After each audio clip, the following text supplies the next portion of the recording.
This is Danny Flexen here for Seconds Out. Delighted to be joined by 3-0 prospect Marc Castro. Marc, how are you?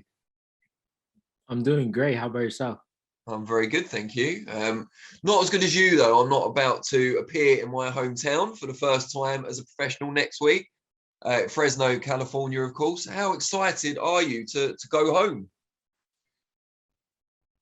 I'm really excited and grateful for the opportunity just to showcase what I've been working for. A lot of sacrifices up to this point for me and my family, and the city really knows about it because I feel like I have a big support system here. You were an incredible amateur, particularly as a junior. I think it's fair to say multiple national titles, well into double figures, world youth titles as well. And I'm sure you've been asked this question many, many times, but what were the main factors that convinced you to turn pro at such a young age rather than hang around, perhaps go to the Olympics for one of the countries that your parents are from, or there are other opportunities there for you? I feel like one of the greatest things I felt like I always had was a relationship with God. And I felt like it was God's timing to tell me to turn pro at the right time. I signed pro, Deontay Wilder, Fury, number 2 that weekend. Then eventually turned pro and signed with Matchroom on the Jesse Vargas, Mikey Garcia. And then COVID shut down the whole world. And I felt like that was God's timing telling me, turn pro, let's do it. Got a great contract and was training to be a pro all of 2020 and finally got my shot in December 2020 on the Canelo undercard. And it was just all God's plan all along. And as part of that as well, leading up to the US Olympic qualifiers, you were fortunate enough to spend some time at the Canelo gym in San Diego. Just tell us a little bit about that, because I've read your account of it on a number of different articles, but I'd like to hear you tell the story, please. I got invited out there through Ryan Garcia and his dad, and they reached out to my dad, and we kind of got it. Actually met. Okay, I'll start over. I actually met Eddie Reynoso for the first time. I didn't want to go to this fight at all. It was Danny Jacobs versus Canelo. I didn't want to go to that fight at all, but I ended up going. I ended up seeing Ryan out there. Seeing Ryan, we hung out, and then eventually at the end of the night, there, at the end of the night, I met Eddie Reynoso just briefly. That's it. They kind of introduced me and this and that. And then fast forward in October, I got invited out there through Ryan. I helped him train for the Duno fight. Just a training partner. We sparred like once or twice, but just watching Canelo every single day, seeing the work ethic he has, the drive he comes to the gym, the passion he has, and he works like he has nothing, and then he goes have fun after, whether it's like just chilling and hanging out in the gym or whether it's just watching everybody else spar.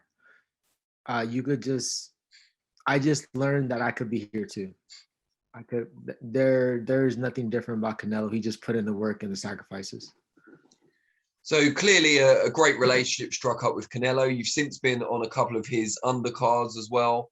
Was there ever any consideration to going back to San Diego on a more regular basis and basing some of your camps out there, for example? I would love to if the opportunity present itself. Um, the relationship with Canelo, it's kind of like I don't have a relationship with him. He just kind of like I think he knows that I'm on the undercards. He's heard of me, and then eventually like we ran into each other, and he comes and says congratulations, and that's to me is like it's like a soccer play like Ronaldo or Messi coming up to an upcoming star. It means the world to them, and it's fire and drive for the next probably 10 years. And what made Eddie Hearn and Matchroom, the Zone, of course, the right partners for you going forward as well? Say that question again. I just said, what made Eddie Hearn and Matchroom and the Zone, of course, the right partners for you going forward as a young prospect?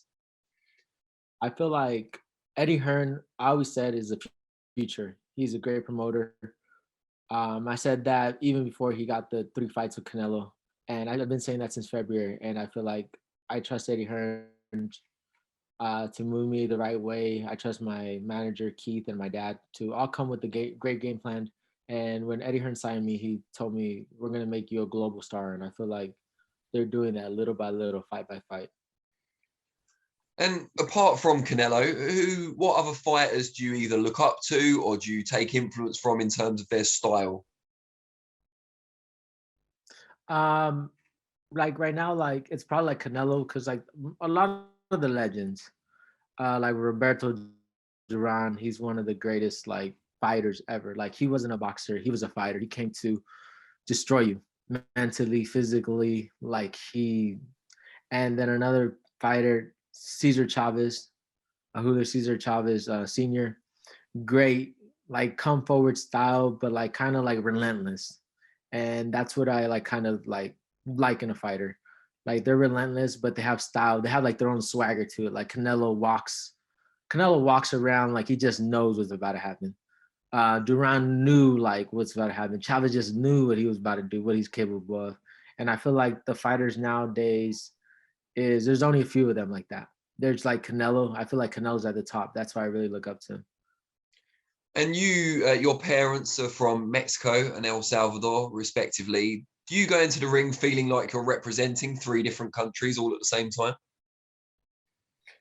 Um, I do feel like I feel like I'm representing myself and my family. And my family is Mexican, Salvadorian, and I'm American. And I feel like sometimes you have to walk a really thin line between the countries, but I feel like I've done a good job of it, because I'm not trying to be anybody else. I'm just myself. And once I stop trying to be myself, then people will really, really see that side of me. They'll see that, oh, he's faking someone he ain't. And so far as a pro, you've been fighting around 130. You're presumably still growing, perhaps at the age of 22. Do you see yourself settling at that weight when it comes to championships in the future, or do you think you'll be up at 135 by then, for example? I eventually feel like I'll eventually move up to 135 when my body tells me it's time. But I feel like 130 is the weight class for me, and taking care of myself, taking care of my body, and if 126 presents itself, then I believe I can make 126 as well. But my focus is mainly 130 right now. Okay. And before I let you go, because I know there's lots of people waiting to speak with you, just tell the viewers out there how they can find you on the different social media platforms so they can follow the journey a bit more closely. You can follow me at Mark the Boxer, MARC the Boxer, at Instagram and Twitter. Excellent. Really appreciate your time. Very best of luck for your homecoming next week, and look forward to watching it. Thank you very much. I really appreciate it.